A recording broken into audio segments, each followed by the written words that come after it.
Alright, hey guys, it's my first time recording in my new craft room with every single camera angle, everything all set up, and I'm so incredibly excited. Today, I haven't crafted in a long time, so I was having a little bit of a hard time getting back into the groove of things, but I thought, why not just go back to my roots of creating videos and do a fun card making life hacks video as I sit down, chat, and create with all of you guys. And Gina K has a brand new release, and she sent me some of the awesome stamps and images from the release, which I'm excited to use and share throughout today's video. All right, let's get into it.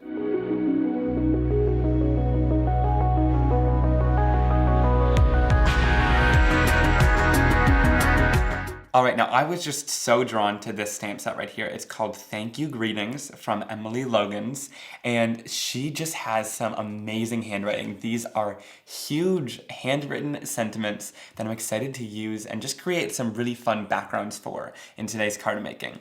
Now this comes to like one of my first tips, which is I just love big sentiments.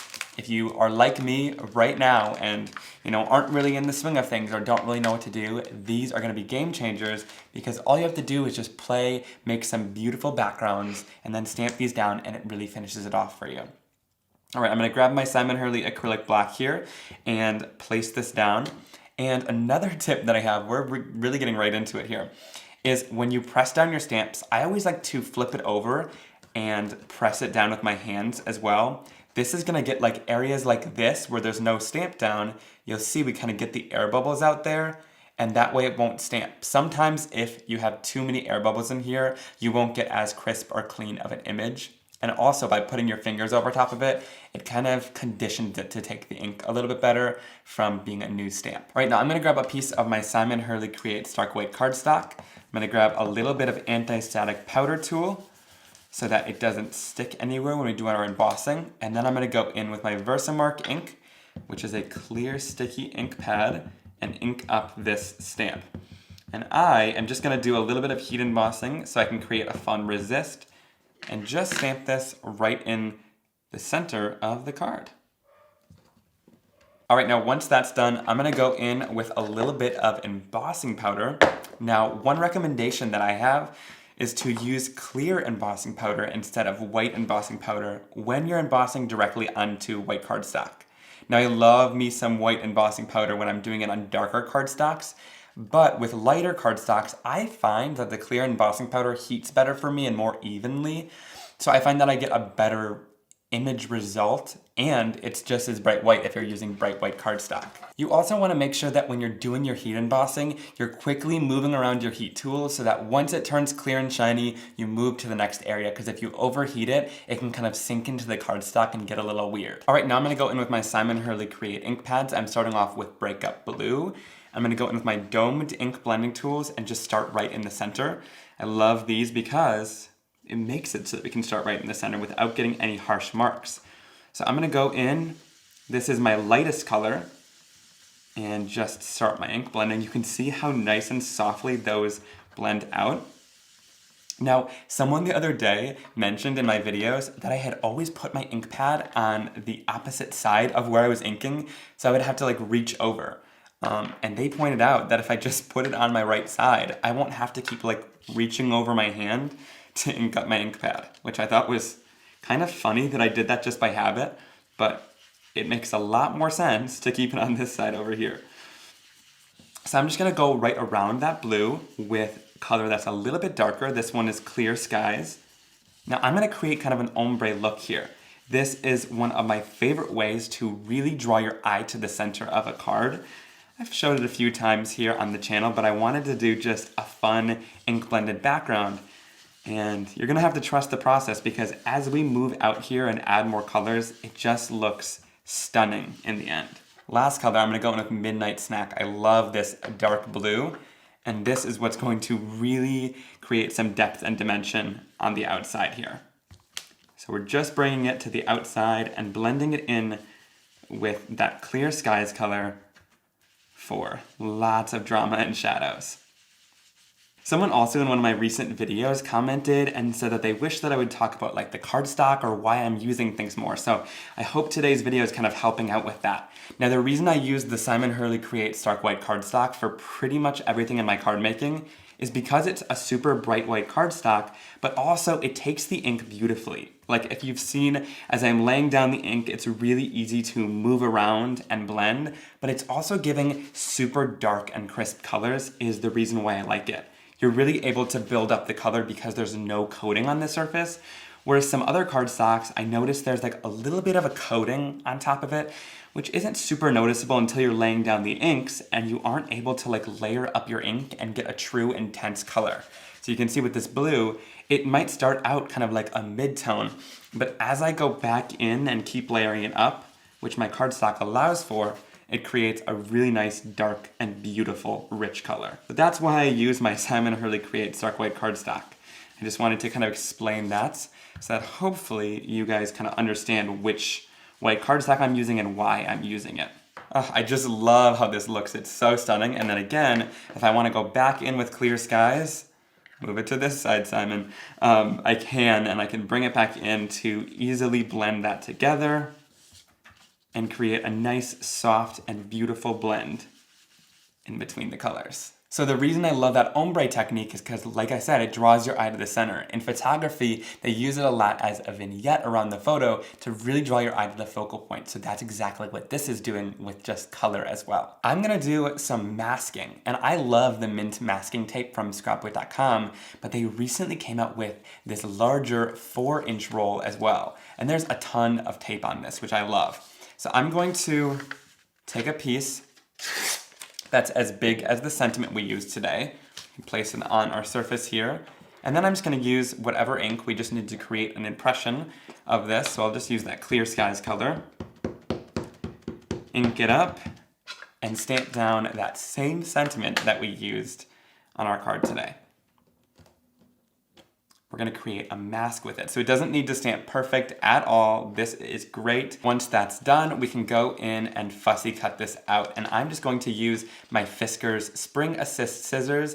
And I'm going to leave a little bit of a border all the way around this image. I'm just creating kind of a mask that I can set it over top and make sure that we don't get any color onto the sentiment to keep it clean. So the reason I love these scissors so much is because they have a nice fine point, but they also have this like spring right here so that when you're cutting, it springs right back out at you. You don't have to keep opening and closing the scissors with your hand, and you don't get as tired as you're cutting. So it makes things a lot quicker and easier for me. Now with the magic of television, I already had one cut out to the side, which is the nice part about these is you can use them several times before they go really bad and you have to throw them away. But what I'm going to do is just take this and lay it down right over top of the sentiment, exactly where it was stamped. And we'll just give it some good pressure all around. All right, I'm going to grab out my Make Art Station. You guys probably think that I haven't used these tools in a long time because I don't like them anymore. But the truth of the matter is that they were actually just all packed away in a box, so I couldn't use them even if I wanted to. But I really like this thing for holding down stencils. So I'm gonna go in with the Simon Hurley Create Sweater Weather stencil.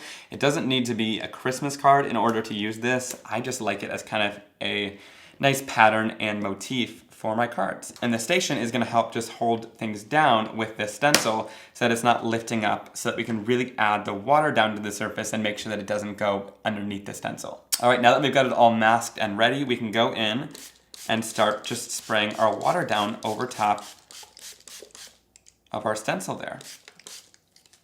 All right, so once we've done that, we can lift off our magnet quickly, and the Simon Hurley Create inks are going to react with that water and lift up a little bit of color off of our surface, which I think is super cool, and lift it off.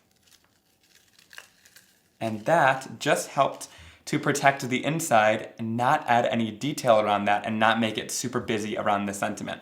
Now, if you want things to kind of stop moving pretty quickly here and not bleed as much, I'm gonna go in with my little Ranger heat tool here and quickly heat set this, and that's gonna kind of stop that water from moving around that color anymore. Give it a little bit more detail around the edge. I want to use the Holtz DECKLE trimmer just to add a little something extra since the card is really simple. So I'm going to go in and cut off just a little bit around each edge. And this trimmer is super cool for doing this. So I'm going to line it back up. All right, so I've added some foam tape and then I'm going to adhere everything down to the surface here. And there you can see against that white, the deckled edge just looks beautiful and adds that extra final touch that you need at the end there. Now this card is so fun and simple. I like the fun masking technique that we did and this blending to draw your eye to the center of this beautiful greeting from Gina K is super stunning. All right, now I love the sentiment that's in the banner here, but in regard to sharing with you guys life hacks, I thought that I would show how to make this sentiment a little bit more versatile. So it says, Happy Thanksgiving, friend. Now, of course, the technique that I'm going to show you is going to make it so that you can use this banner with other sentiments all year long. So I'm going to take this on my acrylic block, again, press it down. This one especially because there's a lot of extra empty room there to make sure there's no air bubbles. Now to mask this off, I'm just going to take a piece of the smaller mint tape and just cut it right in half. And this is going to make smaller strips so that you're really easily able to place them inside of this banner area and mask off the sentiments that are inside of there. So I'm going to cover up the friend. Now I'm covering up the Thanksgiving sentiment. All I need to do is take my jet black archival or whatever you want to stamp this in, ink it up. You're gonna see lots of ink getting on those banners that we did to mask it off. But all I need to do is peel those off. I like to use a little tweezer so that my fingers don't get all full of ink. That's gonna have those areas covered. And then we can stamp down the banner. Look how easy and simple that was. So I'm gonna use this set for the sentiment today, and I wanted to say thanks so much for all you do. So I'm gonna take the thanks a lot sentiment first, and we're gonna do another way to kind of mask off a sentiment. This one's a little bit more controversial. So I'm gonna take my scissors and just go right in between, looking at that image, making sure, and then cutting it right in between the thanks and a lot. This is, of course, a more permanent way of kind of masking, but if you know you're going to use a sentiment a lot just as one piece, I recommend just cutting it because it's a lot easier. And then, of course, once you've done that, it creates that straight line in there, so you're able to easily mount that stamp and use it together again if you want to, but I just want the thanks for today.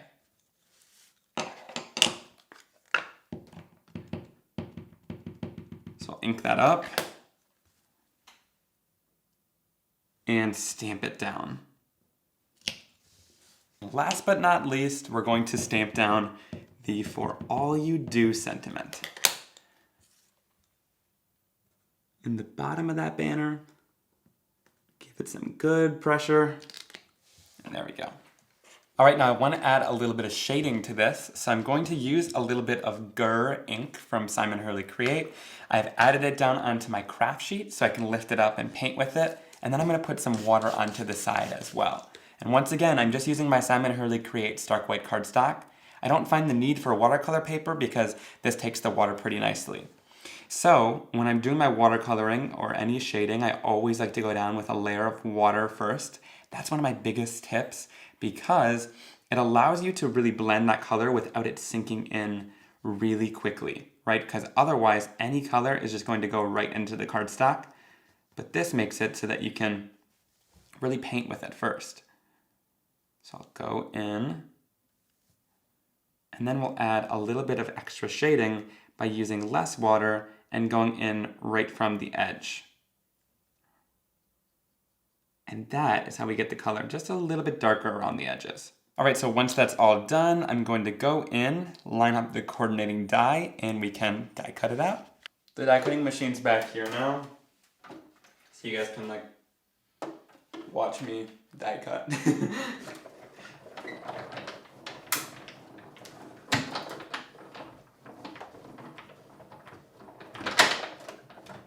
I love how that turned out, and a little bit of that brown color as we watercolored it in to make it just kind of have a little bit more shading. I love how it looks once it's all finished. With the sentiment banner, I want to create kind of a fall look, so I'm using the Nature Walk background stamp. I love this one, and it sold out pretty fast last year when I released it, but now it is back in stock. So if you guys would like it, you can get it. And I'm just going to add a little bit of ink down here and there with some of my fall colors. So I went in with a little bit of bee sting. Now we'll use a little bit of traffic cone and just put the color here and there on the background. I love this color Psych. Go in with a little bit of that. I'll add a little bit of Gur in here and there as well, just to kind of really bring in the fall vibes. We want a little bit of brown in there. Just a tiny bit. All right, now I'm gonna go in with a little bit of water, spray our stamp down, and I always like to take my Stark White cardstock and place it into the stamp rather than the other way around, rather than stamping it down first. And for background stamps recently, I've been using the Debbie tool, which is this tool for the Misty, but I find that just rubbing it along the background really gets a nice even coverage without getting your fingers inky, which is a helpful tip. So I'm going to lift this off the surface, and oh my gosh, I just love how that looks. Those colors mixed together are really beautiful, and I like the little subtle hints of brown here and there too. All right, now I'm also gonna grab the matching color and blending tool, and I like to bring a little bit of that color in on the edge, just so I can bring down just the super white and give a little bit of interest here. So by adding this color on the edge, it's gonna give kind of that same effect that we did earlier, where it is adding a little bit of color, really, and drawing your eye more to the center. So if I see a little bit of yellow, I'll put some yellow down here. Last but not least, we'll go in with a tiny bit of bee sting. Now I wanted to mention that this background stamp also has these peel apart pieces. So a lot of these leaves come apart and you can use them separately on your card, which is what I'm going to do today. So I'm going to peel out some of these leaves, then I can stamp these down. So here I'll use a little bit of my bee sting to stamp down a red leaf. I'll use a little bit of Slippery When Wet for this little ginkgo leaf right here. And I'll stamp that one down with a little bit of Psych. And then again, same thing, I'm gonna go in with a little bit of that same color. You want to kind of take your blending tool, I'm not even reloading it with any ink, I'm just tapping off some of the ink to the side before I go in and lightly blend over top of the color. So it just makes it a little bit lighter and it kind of softens out the color, but it's an easy way to quickly color these in. So again, take your blending tool, this one is Psych, and just really faintly go over top of the image. If your images get a little bit bent or creased as you're cutting them out, I find flattening them out with just your bone folder is super easy. And if you have a Teflon bone folder, it's not gonna make any marks, but it will kind of flatten out any ridges that you got from cutting it. My dog just likes to sit at our back door and just watch any car that goes by and bark. I guess if that's his hobby and mine is card making, we can each have our own. He really seems to enjoy it and does it a lot. I don't know if you guys can hear it during the video, but it's going on up there for sure. All right, I think I like that. So once you've got your kind of placement that you want down, all you need to do, just grab your adhesive. You can either use liquid adhesive or a tape runner for this, and just pull them out and adhere them back down. All right, so there we have our finished card. I love how we changed the sentiment inside that banner. Of course, you can put any sentiment in there, but this just really goes along with our fun fall theme with these leaves, which I love that we were able to stamp the whole background and then pull some apart to create some focal points. I hope you guys enjoyed spending time with me and found all of the tips that I shared in today's video helpful. Leave a comment down below which card was your favorite. I hope you guys also love the new craft room. Comment down below what you kind of think of it, and if you see anything that you need to change, I'm always open for constructive criticism. Be sure to click that subscribe button so you don't miss any more like this, and I'll see you guys very soon for another card making video. Bye!